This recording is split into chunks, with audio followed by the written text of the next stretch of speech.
My favorite thing to do is point out that sex trafficking starts with Santa Claus. You letting your boys and girls sit on an old elderly white fuck's lap and then can't figure out why your daughter doesn't want to get married and your son wants to become a female because they're lazy on processed sugar and they want someone to take care of them for the rest of their fucking life. That's sex trafficking in a nutshell. Have a nice day. One day it's this, the next day it's a Louis Vuitton. I used to make fun of these, but now I think it's kind of fucking cute because I might not get sex trafficked in this. The war on sex trafficking and the war on drugs, If you guys think that OnlyFans is legal and Pornhub and then you just can't have sex with your baby daddy in a hotel in exchange for money because that'll make you a whore and a prostitute and you'll go to prison, literally. Think about that.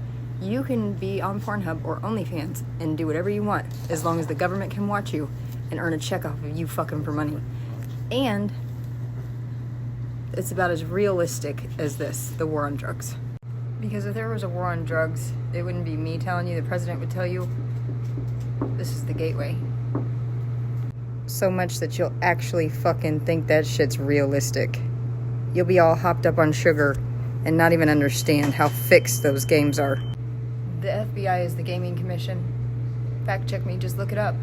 So with that being said, once you get off of all this shit and you sit down at one of those games and you're on CBD, it's not to be confused with THC. It's not the same. Although it will literally cure cancer and infertility, and they wouldn't allow me to say this on here if it wasn't true. Just Google it. It's on the Health Institute website. That's the government website.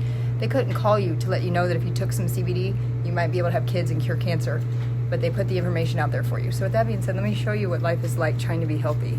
So imagine that this is like your life. You got to come in here every day, so you're just going to pass all this shit because you literally know that you're going to have heart surgery for supraventricular tachycardia, arrhythmia, what? And then you're just going to pass all this because it tastes just like perfume. And then that has dead people in it, literally. Google that. It's on the internet, too. I mean, it's on my page, as a matter of fact. And then, so sometimes if they had this Pure Leaf, see, other people are smart, so they don't have it. So Pure Leaf sweet tea is cane sugar. Not to be confused with all this. What is that? You guys don't want your kids to do meth or Crizac, but you got them out here strung the fuck out on this shit. That's wild to me. Did you know that these were made to look just like Kratom and Kava drinks, which actually contain fentanyl? Probably what happened to your child. So, with that being said, they canceled lab meat in most states because I don't know how you cannot fit 10 grams of protein in a whole bag of beef jerky, but you think there's 20 grams of protein. 26. What the fuck? Hell no. That gives you 42. That'll give you cellulite and make you hungrier. And then imagine letting your kids drink a disease like alcohol. Imagine that Santa Claus doesn't have to register as a sex offender.